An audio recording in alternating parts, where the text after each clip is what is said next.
എത്ര മണിക്കൂർ വീട്ടിൽ ഡിസ്കഷൻ നടന്നു ഈ പടത്തിലേക്ക് വിസ്മയിക്കാം? വിസ്മയ, അടുത്ത ചോദ്യം. പ്രണവേട്ടൻ എന്താണ് നൽകിയ ഉപദേശം? അതിലായിട്ട് അറിയുന്ന വിസ്മയ എങ്ങനെ എത്ര മണിക്കൂർ നടന്നു എന്ന് എനിക്ക് അറിഞ്ഞൂടാ, കാര്യം ഞാൻ അതിലുണ്ടായിരുന്നില്ല. ഓഫ്കോഴ്സ് കഥ കേട്ടു. അപ്പൊ നമുക്ക് നമ്മുടേതായിട്ടുള്ള ചില അഭിപ്രായങ്ങൾ പറഞ്ഞു, അത്രയേ ഉള്ളൂ. അല്ലാതെ അതിന്റെ കൂടുതൽ ഡിസ്കഷനിലേക്കൊന്നും ഞാൻ പോയില്ല. അതാണ് എന്റെ സത്യം. എനിക്ക് എൻ്റെതായിട്ടുള്ള ചില അഭിപ്രായങ്ങൾ ഉണ്ടായിരുന്നു, അത് ഞാൻ ഷെയർ ചെയ്യുന്നു. അതവർക്ക് ചില കാര്യങ്ങൾ അങ്ങനെയാണല്ലോ, ചില അക്സെപ്റ്റ് ചെയ്യാൻ തോന്നുന്ന കാര്യങ്ങൾ അവർ അക്സെപ്റ്റ് ചെയ്യും. അതാണ് എൻ്റെ സത്യം. പ്രണവേട്ടൻ any help tips for acting? Tips ഒന്നും അതല്ല, but he just said have fun and discussion. അങ്ങനെ ഡിസ്കഷൻ ആയിട്ടൊന്നും ഉണ്ടായിരുന്നില്ല. ഞാനും അമ്മയും ഇതിനെ പറ്റി സംസാരിച്ചു. ആൻഡ് സ്റ്റോറി ഭയങ്കര ഇഷ്ടപ്പെട്ടു. എനിവേസ് ഹലോ, ഏറ്റവും അഭിമാന മുഹൂർത്തത്തിലാണ് ഇപ്പോൾ താങ്കൾ. അതിന് സ്റ്റേജിൽ നിൽക്കുമ്പോൾ തന്നെ താങ്കൾ പറഞ്ഞു, അതൊരു സന്തോഷം. ഞങ്ങളെല്ലാം കുട്ടി തന്നെയാണ് വിസ്മയ. ലാലേട്ടൻ അഭിനയിക്കുന്ന സമയത്ത്, ലാലേട്ടൻ അഭിനയത്തിന്റെ കാര്യത്തിൽ നമുക്ക് എല്ലാവർക്കും വരാം. വിസ്മയോടൊപ്പം ആ ഷെയർ ചെയ്യുമ്പോൾ, ക്യാമറയ്ക്ക് മുന്നിൽ ഷെയർ ചെയ്യുമ്പോൾ ലാലേട്ടന് തോന്നിയ ആ മുഹൂർത്തം ഉണ്ടായിരുന്നു ആ സമയത്ത്? അല്ല, ആ സമയത്ത് എൻ്റെ മകളാണെന്നൊന്നും ഞാൻ വിചാരിക്കില്ല. എൻ്റെ കൂടെ അഭിനയിക്കുന്ന ഒരാളായിട്ടാണ്. മകളായിട്ട് വിചാരിച്ചാൽ നമുക്ക് ചിലപ്പോൾ അഭിനയിക്കാൻ പറ്റില്ല.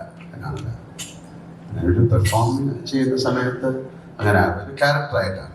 അപ്പോൾ അവർക്ക് അവർ പറയുന്ന, അല്ലെങ്കിൽ അവർ നമുക്ക് തോന്നുന്ന കാര്യങ്ങൾ നമുക്ക് ഇങ്ങനെ ചെയ്യാം, അല്ലെങ്കിൽ it's A give and take എന്ന് പറയുന്ന രീതിയാണ്. അപ്പം നമുക്ക് അഭിനയിച്ച് കഴിഞ്ഞിട്ട് ആ സിനിമ കാണുമ്പോൾ കുറച്ചുകൂടെ നമുക്ക് ഫീൽ ചെയ്യാം. അല്ലാതെ അഭിനയിച്ചുകൊണ്ടിരിക്കുമ്പോൾ ഞാൻ എൻ്റെ കൂടെയുള്ള ഒരു കൊളീഗായിട്ട് ഞാൻ വിചാരിച്ചു. അച്ഛൻ്റെ അടുത്ത് ചോദിച്ച ചോദ്യം തന്നെയാണ്. സിനിമകൾ ഒത്തിരി അച്ഛൻ്റെ കണ്ടിട്ടുണ്ട്. ഏറ്റവും ഇഷ്ടപ്പെട്ട സിനിമ കിരീടമാണെന്ന് പറഞ്ഞിട്ടുമുണ്ട്.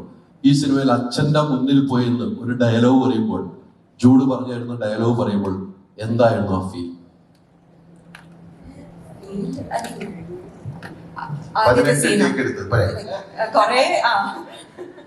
അത് ഞാൻ അച്ഛനായി കണ്ടു.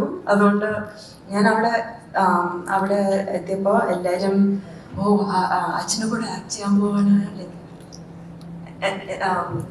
എക്സൈറ്റ്മെന്റ് ഉണ്ടായിരുന്നു. I was nervous. Yeah. ഞാൻ നെർവസ് ആയിരുന്നു. 18 അല്ല 16, സോറി. അച്ഛൻ ഹെൽപ്പ് ചെയ്തു, ചൂട്ടൻ ഹെൽപ്പ് ചെയ്തു. എനിക്ക് ആദ്യത്തെ സീനിന്റെ ഫസ്റ്റ് ഷോട്ടായിരുന്നു പ്രശ്നം. പക്ഷെ പിന്നെ സീനിലോട്ട് പോയപ്പോൾ ഓക്കെ ആയിരുന്നു. Hi, Vismaya. I'm sitting right here. Okay. So you've spent years expressing yourself through poetry, painting, and everything. There, the creative control is almost under you.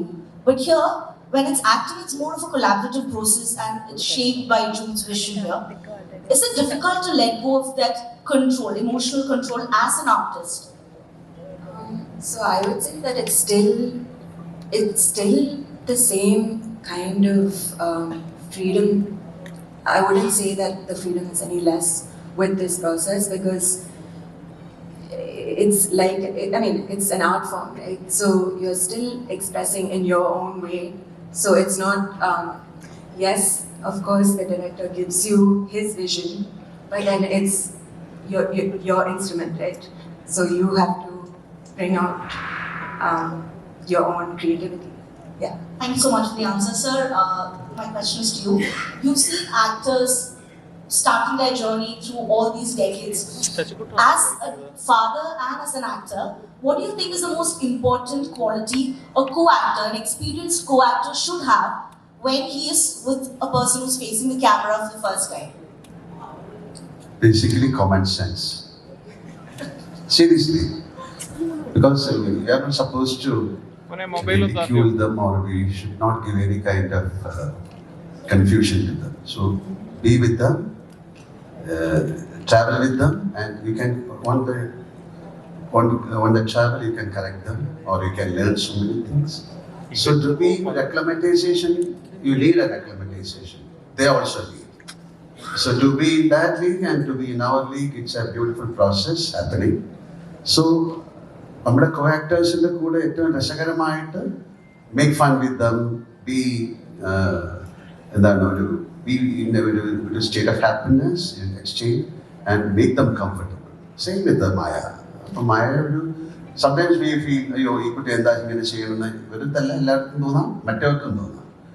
അതിനെ ഒരു ഇറിറ്റേറ്റഡ് ആകാതെ സെയിം വിത്ത് ഡയറക്ടേഴ്സ് ഓൾസോ അല്ലേ.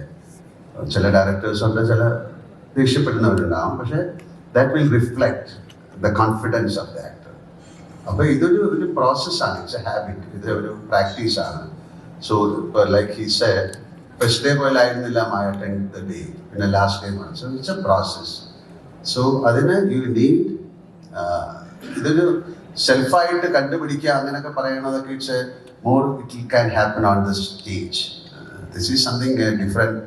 Entity wise it's totally different cinema എന്ന് പറയുന്നത്. So you have to practice. നിങ്ങളുടെ ഒരു intelligence ആണ് അതിൻ്റെ പുറകിലുള്ളത്. And basically I believe an actor needs excellent common sense. Thank you. Thank you so much, sir. Juliet. ഇപ്പോൾ നമ്മൾ മലയാളികൾക്ക് ലാലേട്ടൻ റെഫറൻസുകൾ ഇല്ലാതെ കടന്നു പോകുന്ന ദിവസങ്ങൾ കുറവാണ്. അപ്പം മകളുടെ സിനിമ എന്ന് പറയുമ്പോൾ അതിന് വേറൊരു ഡയമെൻഷൻ തന്നെയുണ്ട്. ആ രീതിക്ക് ചെറിയ റെഫറൻസുകൾ വരാതിരിക്കാനുള്ള ശ്രമങ്ങൾ ഉണ്ടായിരുന്നു. ആൻഡ് മാത്രമല്ല ട്രെയിലർ കാണുമ്പോൾ ഒരു ആക്ഷൻ സിനിമയുടെ ഭയങ്കര ഫീൽ അടിക്കുന്നുണ്ട്. അപ്പോൾ ലാലേട്ടനും വിസ്മയും തമ്മിലുള്ള ആക്ഷൻ സീക്വൻസിൽ സിനിമയുടെ ഭാഗമാണോ? രണ്ട് ചോദ്യം. അങ്ങനെ റെഫറൻസുകൾ ഞാൻ എൻ്റെ കുറേ സിനിമകളിൽ വെച്ചിട്ടുണ്ടായിരുന്നു. എൻ്റെ ഓൾമോസ്റ്റ് മിക്ക സിനിമകളിലും ലാലേട്ടൻ റെഫറൻസുകൾ ഞാൻ വെക്കാറുണ്ട്.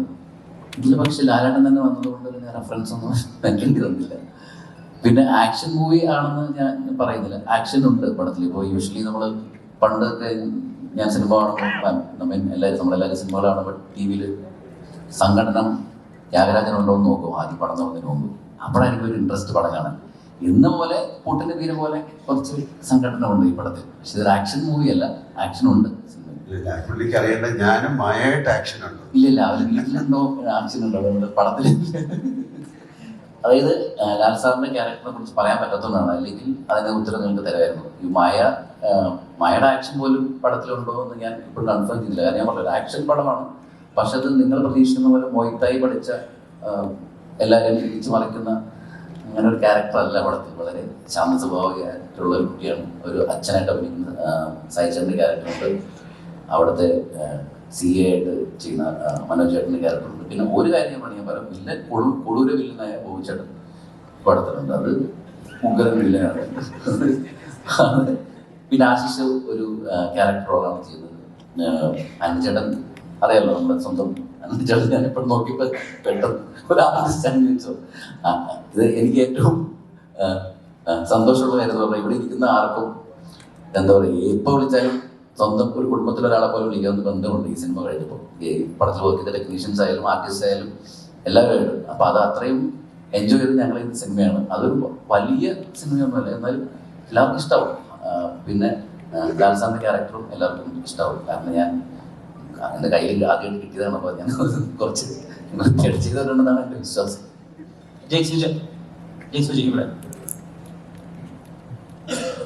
ജെയ്ക്സൺ പലപ്പോഴും ഇന്റർവ്യൂകളിൽ പറയാറുണ്ട്, ഒന്ന് ഡൗൺ ആവുമ്പോൾ ഒന്ന് പേഴ്സണലി ഒരു ഇൻസ്പിറേഷൻ കിട്ടാനൊക്കെ വേണ്ടിയിട്ട് ഇടയ്ക്ക് തുടരൂലെ ഈ പോയിന്റ് സീക്വൻസിൽ ലാലേട്ടൻ്റെ ജമ്പും അതിൽ കൊടുത്തിട്ടുള്ള ബാക്കിങ്ങും സ്വയം കൊടുത്തിട്ടുള്ള ബാക്കിംഗ് മ്യൂസിക്കിനെ കേട്ടൊന്ന് സന്തോഷം ഉൾക്കൊള്ളാറുണ്ട് അതിൽ.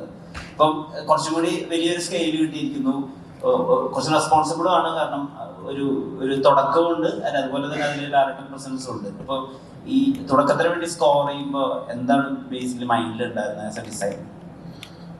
ജൂഡ് പറഞ്ഞ പോലെ ഇതൊരു ഫാമിലി ഡ്രാമയാണ്. അതിൽ കൂടുതൽ എനിക്ക് ഇപ്പൊ പറയാൻ പറ്റില്ല. ഞാൻ കുറച്ച് എക്സൈറ്റ്മെന്റ് കൂടുതലുള്ള ആളാണ്. അപ്പം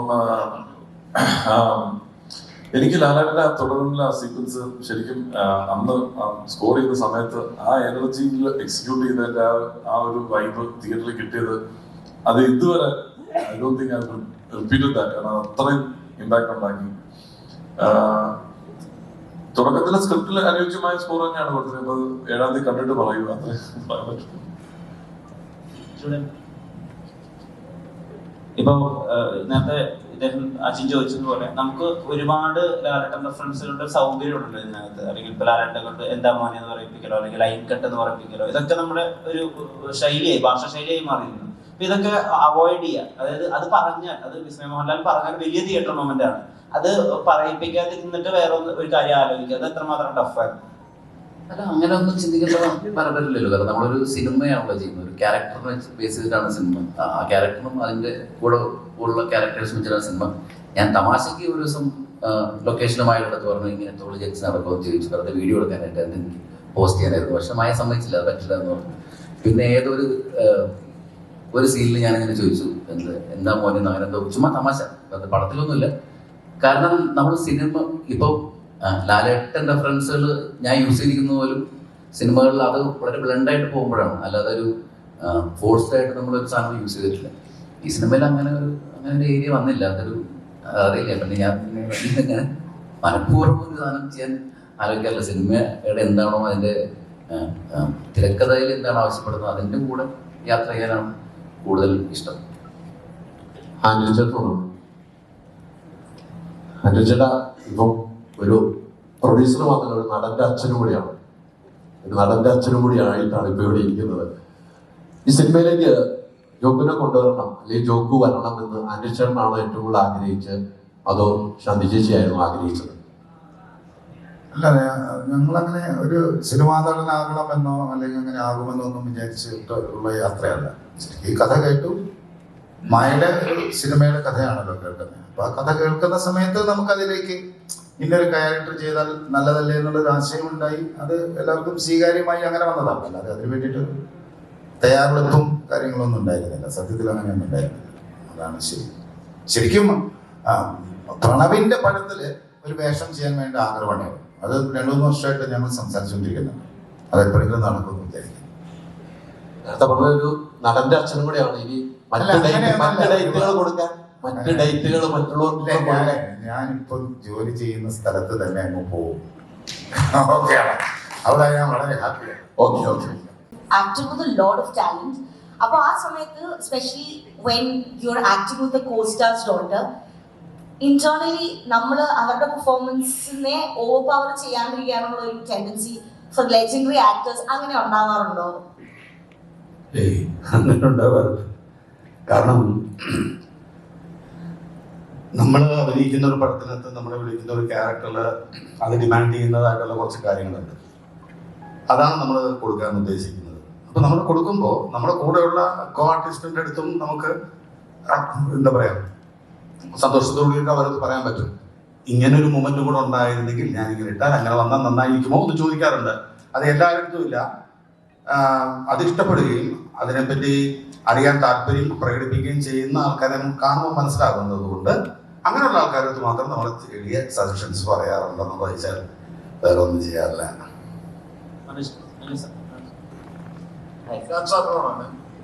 ഹലോ, ലാൽ സാറിനോടാണ്. ലാൽ സാർ, മലയാള സിനിമയില് ഈ ഒരു ഇപ്പൊ സായ് കുമാർ എന്ന് പറഞ്ഞ നടന്റെ ആ കുടുംബം, അദ്ദേഹത്തിന്റെ അച്ഛൻ, അങ്ങനെ കുടുംബം ഒരു കലാകുടുംബം പോലെ വന്നിട്ടുണ്ട്. അതുപോലെ എൻ പിള്ള. ഇപ്പൊ മലയാള സിനിമയിൽ മോഹൻലാൽ എന്ന് പറഞ്ഞ നടൻ 48 വർഷമായി, ഇപ്പൊ 50 വർഷമാകും. അദ്ദേഹത്തിന്റെ മകൻ വന്നു, അതിനുശേഷം ഇപ്പൊ മകൾ വന്നു. അപ്പോൾ ആ ഒരു കലാകുടുംബം മലയാള സിനിമയിലേക്ക് പൂർണ്ണമായും വരികയാണ്. അതിൽ അങ്ങനെ തൃപ്തനാണോ? എന്താണ് അദ്ദേഹത്തിന് അങ്ങേക്ക് പറയാനാണോ അതിനെക്കുറിച്ച്? അത് ഇപ്പം എൻ്റെ ഒരു കാര്യം, അവർ രണ്ടുപേരും ഒരു ആക്ടറോ ആക്ട്രസ് ആവുമെന്ന് ഞാൻ ചിന്തിച്ചിട്ടേ ഇല്ല, ഞങ്ങളുടെ കുടുംബവും ചിന്തിച്ചിട്ടില്ല. അത് സംഭവിച്ചാണ്. പക്ഷെ ഇവരുടെ കാര്യം അങ്ങനെയല്ല. ഇവരുടെ സ്റ്റേജിൽ നിന്നാണ് അല്ലേ, അവർ അവരുടെ ഫാമിലിയായിട്ട് അത് തുടങ്ങി, അവരെപ്പോഴും കണ്ടുകൊണ്ടിരുന്നു. പക്ഷെ ഞങ്ങളുടെ കുടുംബവും ഇപ്പോൾ എൻ്റെ സുച്ചിയുടെ ഫാമിലി ആയാലും ഒക്കെ സിനിമയിൽ നിന്നുള്ള ആൾക്കാരാണ്. ഞാൻ മാത്രമേ ഉള്ളൂ എൻ്റെ ഫാമിലിയിൽ നിന്ന് സിനിമയിൽ ആദ്യം വന്നത്. അപ്പോൾ അതിൽ വളരെ സന്തോഷമുണ്ട്. കാര്യം ഇതൊരു ബ്യൂട്ടിഫുൾ ജോബ്, നല്ലൊരു സൗന്ദര്യമുള്ള ജോലിയാണ് അഭിനയിക്കുക എന്ന് പറയുന്നത്. ഏറ്റവും നന്നായിട്ട് ചെയ്യുമ്പോഴാണ് അതിൻ്റെ സന്തോഷം. പിന്നെ ആസ് ആൻ ആക്ടർ എന്നോട് ചോദിച്ചു കഴിഞ്ഞാൽ ഞാൻ വളരെ ബ്ലെസ്ഡ് ആയിട്ടുള്ള ഒരു ആക്ടറാണെന്നാണ് ഞാൻ വിശ്വസിക്കുന്നത്. കാര്യം എനിക്ക് നല്ല എഴുത്തുകാരെ കിട്ടി, തിരക്കഥാകൃത്തുക്കളെ കിട്ടി, സംവിധായകരെ കിട്ടി, കൂടെ അഭിനയിക്കാൻ ഏറ്റവും മനോഹരമായിട്ടുള്ള ആൾക്കാരെ കിട്ടി. അവരുടെയൊക്കെ ഒരു ഓർമ്മയും അവരുടെയൊക്കെ ഒരു സ്നേഹത്തിൽ കിടന്നാണ് ഞാൻ വളർന്നത്. ഈ കുട്ടികൾക്ക് അങ്ങനെ കിട്ടട്ടെ എന്ന് ഞാൻ പ്രാർത്ഥിക്കാം. അല്ല, ഞാൻ എൻ്റെ ഫാമിലിയിൽ 2 പേരെന്ന് പറഞ്ഞുകൊണ്ട് അവർക്ക് കാര്യമില്ല. ഇവരൊക്കെ അത് പ്രൂവ് ചെയ്ത് അവരെ ആൾക്കാരാണ്. അപ്പോൾ ഈ ഒരു ആക്ടറിന് ഒരു നല്ല വേഷം കിട്ടുക എന്ന് പറയുന്നത് ഭയങ്കര ഭാഗ്യമാണ്, ഏത് ആക്ടറായാലും. അപ്പം ഇവർക്കും അങ്ങനെ നല്ല വേഷങ്ങൾ കിട്ടട്ടെ, നല്ല സംവിധായകരെ കിട്ടിയിട്ട് കൂടെ അഭിനയിക്കാൻ. പക്ഷെ എനിക്കുള്ള സങ്കടം എന്ന് പറഞ്ഞാൽ ഇതിൻ്റെ കൂടെ അഭിനയിച്ച പലരും നമ്മുടെ കൂടെ ഇല്ല. വലിയ ബ്രില്യൻ്റ് ആയിട്ടുള്ള ആക്ടേഴ്സായിരുന്നു. അവരുടെയൊക്കെ ഒരു ബ്ലെസ്സിങ്സും അവരുടെ സപ്പോർട്ടും നേരത്തെ സായി പറഞ്ഞ പോലെ ഒരു ഗിവ് ആൻഡ് ടേക്ക് വളരെയധികം ഉണ്ടായിരുന്നൊരു സമയമാണ്. അപ്പോൾ നമ്മൾ വീട് ചേട്ടനായിട്ടോ ഗോപിച്ചേട്ടനായിട്ടോ അല്ലെങ്കിൽ ബാസി സാറുമായിട്ടോ നസീർ സാറോ അങ്ങനെ ഒരുപാട് ആൾക്കാരുമായിട്ട് അഭിനയിക്കാൻ ഭാഗ്യം ചെയ്ത ഒരാളാണ് ഞാൻ.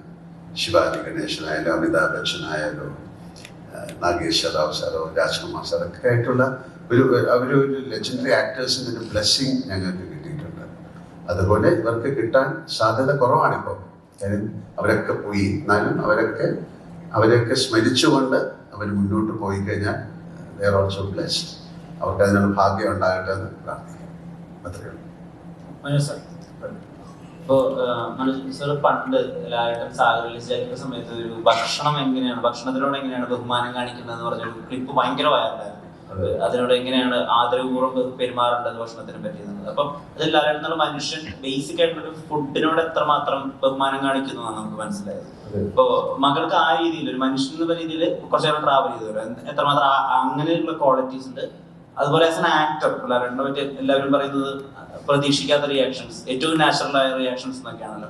അതിന്റെ ട്രേസസും എത്രമാത്രം കൂടെ വർക്ക് ചെയ്തത് എന്താ മനസ്സിലായത്? ഇപ്പൊ ലാലേട്ടൻ എന്നൊരു വിസ്മയമാണ് നമ്മൾ മലയാളികൾ, പ്രത്യേകിച്ച് എനിക്ക് പേഴ്സണലി പറയാം. എല്ലാ രീതിയിലും ആസ് എൻ ആക്ടർ പേഴ്സണൽ ലൈഫിലും ഒക്കെ അദ്ദേഹം ഒരു വലിയ മാതൃകയാണ്. അതിൻ്റെ ഉദാഹരണമാണ് നിങ്ങൾ പറഞ്ഞ ഞാൻ പണ്ട് പറഞ്ഞ ഇൻസിഡന്റ്. ലാലേട്ടൻ പലരും ഞാൻ അജിമ തള്ളിയതാണെന്നൊക്കെ പറയുന്ന ആൾക്കാരുണ്ട്. ഇപ്പം ഞാൻ പറയും ലാലേട്ടൻ്റെ ഒരു പുസ്തകത്തിൽ തന്നെ ഞാൻ ലാലേട്ടൻ്റെ അനുവാദത്തോട് ഇത് എഴുതിയിട്ടുണ്ട്. ഇപ്പം ഇത് മുന്നിലിരുത്തിക്കൊണ്ട് പറയുകയാണ്. അതൊക്കെ നടന്ന സംഭവമാണ്. ഞാൻ വീണ്ടും അത് വിശദീകരിക്കുന്നില്ല. മോളുടെ കാര്യം പറയുകയാണെങ്കിൽ മോള് അത് ഞാൻ അധിക ദിവസം മോളുമായിട്ട് വർക്ക് ചെയ്തിട്ടില്ല. പക്ഷെ മോളെ കണ്ട ആ നിമിഷം മുതൽ അത്രയും ഡൗൺ ടു എർത്ത് ആയിട്ടുള്ള, അത്രയും സിൻസിയർ ആയിട്ടുള്ള ഒരു കുട്ടി. ആ ചിരിയിൽ തന്നെ അത് കാണാം എത്ര സിൻസിയറാണ്. അപ്പോൾ അതാണ് വിസ്മയ. എനിക്ക് അത്രയും മനസ്സിലാക്കാൻ സാധിച്ചിട്ടുള്ളൂ. ഇനി ഇടയ്ക്ക് വന്ന ആ ഇൻ്റർവ്യൂ കണ്ടപ്പോൾ നമ്മുടെ ലോകത്തുള്ള എല്ലാവർക്കും മനസ്സിലായി വിസ്മയ എന്താണെന്ന്. അപ്പോൾ ഇനി വിസ്മയ എന്ന ആക്ട്രസ് എന്താണെന്ന് നമ്മൾ 7-ാം തീയതി കണ്ട് മനസ്സിലാക്കാം. ഒരുപാട് സന്തോഷമാണ് ഈ സിനിമയിൽ വരാൻ. എൻ്റെ ജീവിതത്തിലെ ഏറ്റവും വലിയ ബ്ലെസ്സിങ് ആണ്. എന്ന് പറഞ്ഞ പോലെ ലാലേട്ടൻ്റെ മകൻ്റെയും മകളുടെയും കൂടി അഭിനയിക്കാൻ സാധിക്കുക, അത് അപൂർവമായൊരു ഭാഗ്യമാണ്. ഈ തുടക്കം സിനിമയിൽ ഒരുപാട് സന്തോഷങ്ങളുണ്ടായി. എനിക്ക് ആ സിനിമയിൽ വരാൻ കഴിഞ്ഞത് നല്ല റോളൊക്കെയാണ്. പക്ഷെ അതിനേക്കാൾ എനിക്ക് ഏറ്റവും മനോഹരമായൊരു നിമിഷമുണ്ടായത് ഈ എൻ്റെ അവസാന ദിവസം, അതായത് ഷൂട്ടിങ്ങിൻ്റെ അവസാന ദിവസം എല്ലാവരും യാത്ര പറഞ്ഞു പോകുന്ന നേരത്ത് വിസ്മയെ ഞാൻ ചോദിച്ചു, വിസ്മയ കാരവല്ലുണ്ടെന്ന് പറഞ്ഞു. ഞാൻ ഒന്ന് വിളിക്കാൻ പറഞ്ഞു. വിസ്മയ വെള്ളി ഇറങ്ങി വന്നു. ഞാൻ മോളോട് പറഞ്ഞു, മോളെ എൻ്റെ വർക്കൊക്കെ കംപ്ലീറ്റ് കഴിഞ്ഞു, ഞാൻ ഇന്ന് പോവുകയാണ്. ഓ ശരി ചേട്ടാ, സന്തോഷം.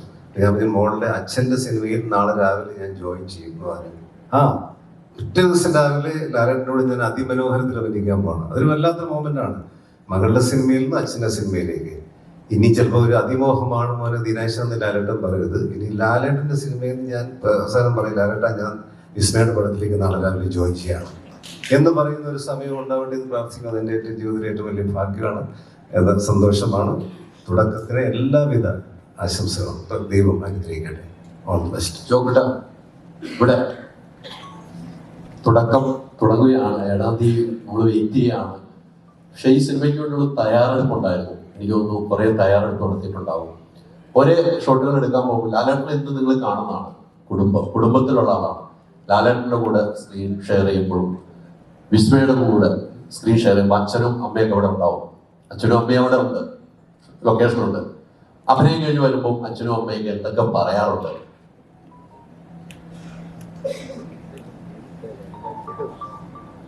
എനിക്കൊരു കാര്യം പറയണമെന്നുണ്ട്, പക്ഷെ എനിക്കതിപ്പോൾ പറയാൻ പറ്റില്ല. കാരണം ഒരു ഭയങ്കര ഒരു ഇൻസിഡന്റ് ഉണ്ടായിട്ടുണ്ടായിരുന്നു അതേപോലെ ഷൂട്ടിന്റെ സമയത്ത്. കാരണം അപ്പയും അമ്മയും ആദ്യം തൊട്ട് ഇല്ലായിരുന്നു. അപ്പോൾ പിന്നെ ഒരു ക്വസ്റ്റ്യൻ ചോദിച്ചു പ്രിപ്പറേഷനെ പറ്റി. തയ്യാറെടുപ്പുകൾ എന്തൊക്കെയുണ്ട്? ആക്ച്വലി ഞാൻ കുറേ സിനിമകൾ കണ്ടിട്ടുണ്ടായിരുന്നു. സിനിമ ഷൂട്ടിന് മുമ്പായിട്ടാണ് ഞാൻ നാലെങ്കിലുള്ളവരെ ഞാൻ കുറേ കണ്ടിട്ടുണ്ടായിരുന്നു. അപ്പോൾ സിനിമകൾ കണ്ടിട്ട് കുറേ റെഫറൻസസും നോട്ട് ചെയ്ത് എൻ്റെ മൈൻഡിലുണ്ടായിരുന്നു. Like in my own way എനിക്ക് ചെയ്യാൻ പറ്റുമല്ലോ എന്ന് ശ്രമമായിരുന്നു ആക്ച്വലി. അപ്പോൾ അങ്ങനെ I feel like I watch lot of movies. അതായിരുന്നു എൻ്റെ പ്രിപ്പറേഷൻ.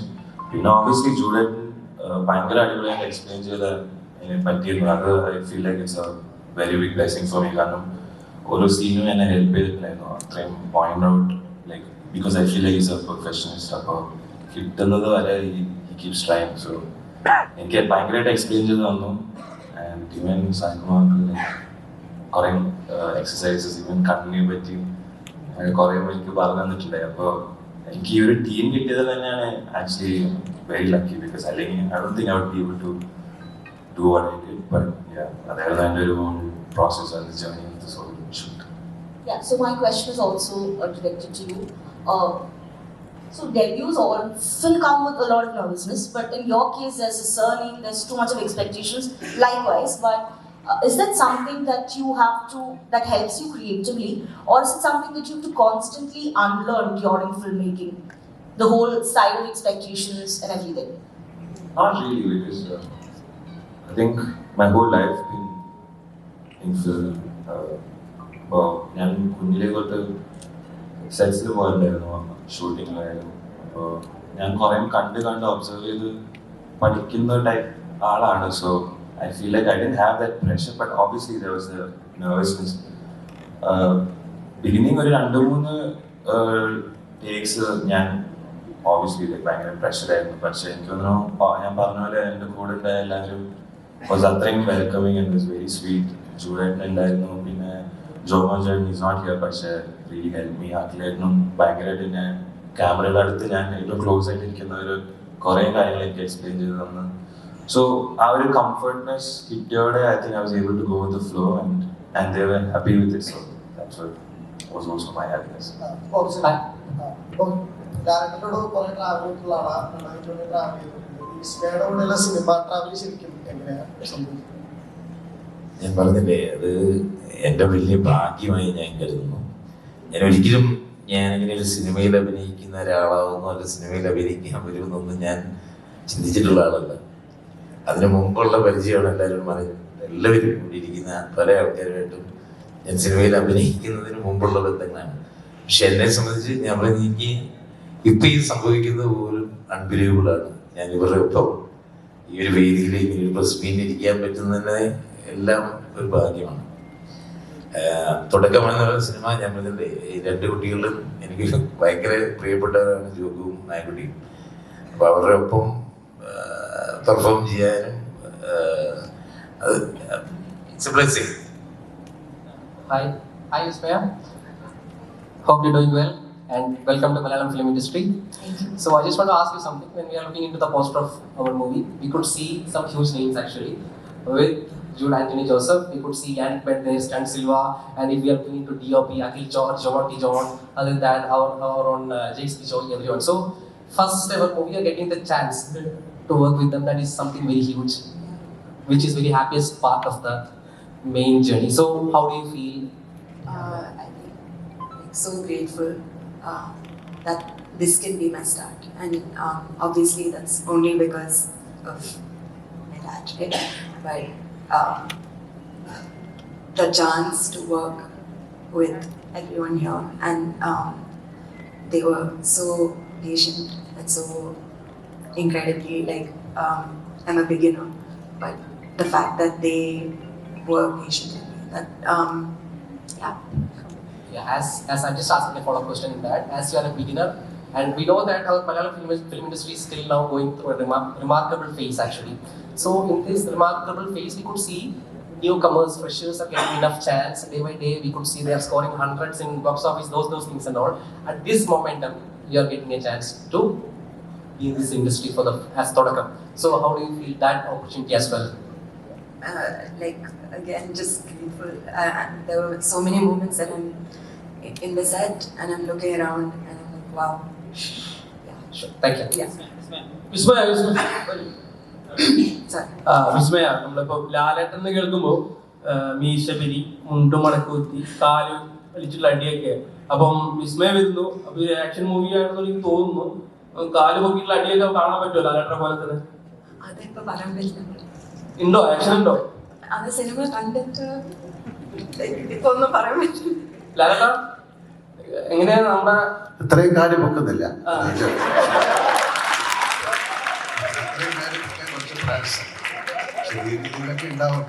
പറഞ്ഞില്ലേ പറഞ്ഞു. ഞാൻ വേണ്ടേ ഇത്രയും അതിലുള്ളവരൊക്കെ ഏറ്റവും വലിയ ആക്ഷൻ ഡയറക്ടേഴ്സാണ് അല്ലേ?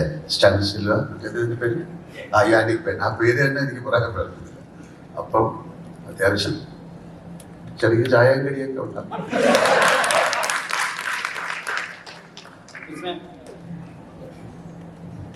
അതിന്റെ വീട് പാവം. എന്റെ അടുത്ത് ചോദിക്കാം. ഇപ്പൊ ഞങ്ങൾക്ക് തന്നെ കുറച്ച് ടെൻഷനും ആകാംക്ഷയൊക്കെ ഉണ്ട്. എന്താണ് വിസ്മയ ചെയ്യാൻ പോകുന്നത്? ഇപ്പൊ ട്രെയിലർ ഇംപ്രസീവ് ആണ്, ഇന്റർവ്യൂ കാണുമ്പോൾ അത് നമുക്ക് വളരെ റിലേറ്റബിൾ ആയിട്ട് തോന്നുന്നുണ്ട്. എന്നാലും ഇപ്പൊ തന്നെ കാണുമ്പോൾ കുറച്ച് ടെൻഷൻ ഉള്ള പോലെ തോന്നുന്നു. അല്ലല്ല, ഇത് മാറ്റാൻ ടെൻഷൻ മാറ്റി വയ്ക്കൂ, അല്ലെങ്കിൽ ഇത് ഈ പ്രഷറിനെ ഹാൻഡിൽ ചെയ്യാൻ ലാലേട്ടൻ എന്തെങ്കിലും ഒരു അച്ഛൻ എന്നുള്ള രീതിയിൽ ഉപദേശിക്കുന്നുണ്ടോ? ഒരു കാര്യമില്ല. ടെൻഷൻ ഞാൻ ഒരു തന്നെയല്ലേ മാറ്റി വെക്കേണ്ടത്. ടെൻഷൻ അടിക്കേണ്ട കാര്യമൊന്നുമില്ല. ഇതൊരു എക്സാം എഴുതിയത് പോലെയാണ്. നന്നായിട്ട് എഴുതിയാൽ ജയിക്കും, മോശമായിട്ട് എഴുതിയാൽ തൂക്കും അല്ലേ? So it's already happen. പക്ഷെ ഈ ഞാൻ പറയുന്നത് എനിക്ക് ആദ്യത്തെ സിനിമയിൽ അഭിനയിക്കുമ്പോഴൊന്നും ഇങ്ങനത്തെ ഒരു ടെൻഷനില്ല. ഇപ്പം 370ാമത്തെ സിനിമയിൽ അഭിനയിക്കുമ്പോൾ എനിക്ക് ടെൻഷനില്ല. അതൊരു പ്രിപ്പറേഷൻ, അത് അറിയാതെ സംഭവിക്കുന്നത്. കുട്ടികൾക്ക് തീർച്ചയായിട്ടും ഉണ്ടാവും. അന്നത്തെ സിനിമ പോലെ തന്നെയല്ലേ ഇപ്പോൾ ഭയങ്കരമായ കോമ്പറ്റീഷനാണ്, ഒരുപാട് കാര്യങ്ങളുണ്ട്. ഇങ്ങനെ നമുക്കൊന്നും ഇങ്ങനെ ഒരു സിനിമ കഴിഞ്ഞിട്ട് ഇത്രയും പേരുടെ മുമ്പിൽ ഇരുന്ന് സംസാരിക്കേണ്ട കാര്യങ്ങളൊന്നും ഉണ്ടായിരുന്നില്ല.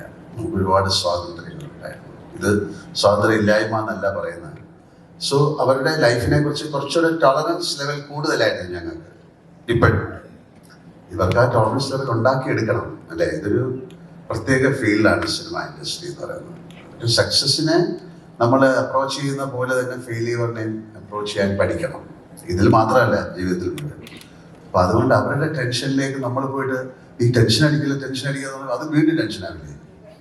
അപ്പോൾ അതുകൊണ്ട് ഒരു കുഴപ്പമില്ല, വരുന്ന പോലെ വരട്ടെ അല്ലേ? നമുക്കൊരു സിനിമയുടെ ട്രെയിലർ ലോഞ്ച് നടന്നു, ട്രെയിലർ കണ്ടു, ഇനി സിനിമ കാണാൻ പോവാണ്. ആ സിനിമയെ കണ്ടിട്ട് വിലയിരുത്തും. നല്ല സിനിമയാണെങ്കിൽ നല്ലതെന്ന് പറയും അല്ലേ? അങ്ങനെ എനിക്ക് പറയാൻ പറ്റുള്ളൂ. വെറുതെ ഇരിക്കുന്ന ആളുടെ ടെൻഷനിൽ പോയിട്ടൊന്നും നോക്കരുത് പ്ലീസ്. നിങ്ങളുടെ ഈ ടെൻഷന്റെ കാര്യം പറഞ്ഞുകൊണ്ട് പറയാണ്. കാരണം ഈ പ്രണവ് സിനിമയിൽ അഭിനയിക്കാൻ വരുന്ന സമയത്ത് ആദ്യമേ പറയുന്നത്, ചേട്ടാ ഈ ഇന്റർവ്യൂസിനൊക്കെ കുറച്ച് ടെൻഷനാണ്. അപ്പൊ നമ്മളത് അനുവദിച്ചു കൊടുത്തു. മായ സിനിമയിൽ വന്നപ്പോഴും ഇത് തന്നെ പറഞ്ഞിരുന്നു, അയ്യോ ഇത് എല്ലാവരുടെയും മുന്നിൽ വന്നിട്ട് ഇങ്ങനെ സംസാരിക്കാൻ പാടില്ല, നമ്മളങ്ങനെ ഒരുപാട് ചോദ്യങ്ങൾക്ക് ഉത്തരം പറയാനൊക്കെ. ഇപ്പൊ നമ്മളെന്ന് പറഞ്ഞിട്ടില്ല, അങ്ങനെ ഒന്നുമില്ല, അങ്ങനെ ഒന്നും മോള് വരണ്ടെന്ന് പറഞ്ഞു. സിനിമയെല്ലാം കഴിഞ്ഞപ്പോൾ ഞാൻ തന്നെ പറഞ്ഞത്, ഇല്ല മോളെ അതാ ഒന്ന് ജസ്റ്റ് വന്നാൽ അവരെന്തെങ്കിലും നമ്മുടെയൊക്കെ ഫ്രണ്ട്സ് അല്ലേ, എന്തെങ്കിലും രണ്ടു വാക്ക് പറഞ്ഞാൽ മതി എന്ന് പറഞ്ഞ പാവം വന്നിട്ട് അതിനിപ്പോ എന്താ സംസാരിക്കേണ്ടതെന്ന് അറിയാത്ത അവസ്ഥയായി. ഇതാണ് സത്യസന്ധമായ കാര്യം. Okay. Sir, one question to you. You always describe your filmmaking process as instinctive rather than a lot of elaborate performances. But watching Vismaya during her filmmaking process, did you recognize her own style of preparation, or could you connect it with your style of just going with the flow? No, she has got a problem of the language. So, ഒരു voice, നമ്മുടെ language command എന്ന് പറയുന്നത് ഭയങ്കരമാണ്. So she doesn't have that kind of ഒരു fluency. So normally actors-ന് it can happen to actors when they are not very fluent with the language. They'll stick on to that line. So I should not make a mistake എന്ന് പറയും. അപ്പോൾ അതിലോട്ട് focus ചെയ്യാൻ നോക്കും. എങ്ങനെയെങ്കിലും ഈ dialogue പറഞ്ഞാൽ ഞാൻ രക്ഷപ്പെടുന്നില്ല. പക്ഷെ അതല്ല, സ്ലോലി ഇറ്റ്സ് എ പ്രാക്ടീസ്. അതിൽ ഒരു നമുക്കുള്ള ഒരു വാട്ട് ഈസ് ഇംപ്രവൈസേഷൻ, ഞാൻ ചെയ്തു എന്നല്ല, അത് നമ്മളറിയാതെ നമ്മൾ ഒരു ഇൻഡക്റ്റീവ് മൈൻഡിൽ നിന്നുണ്ടാകുന്ന ഒരു പ്രിപ്പറേഷനാണ്. അത് sometimes you will get naturally, or you can cultivate it, you can develop it. അത് that is their intelligence. But I think as ഇവരൊക്കെ പറഞ്ഞ പോലെ ഒരു ബിഹേവ് ചെയ്യാൻ പറ്റുന്ന ഒരാളാണ്. പിന്നെ അവർ ഓൾറെഡി ഒരുപാട് പ്ലേ ഒക്കെ ചെയ്തിട്ടുണ്ട്. ബട്ട് പ്ലേ പോലെ അല്ലല്ലോ സിനിമ. അപ്പം ആ ആറ്റിറ്റ്യൂഡ് മൈൻഡ് അവർ ഡെവലപ്പ് ചെയ്ത് വരണം. അതിന് നമ്മൾ പോയി പറഞ്ഞിട്ട് കാര്യമില്ല. That she has to develop her own way.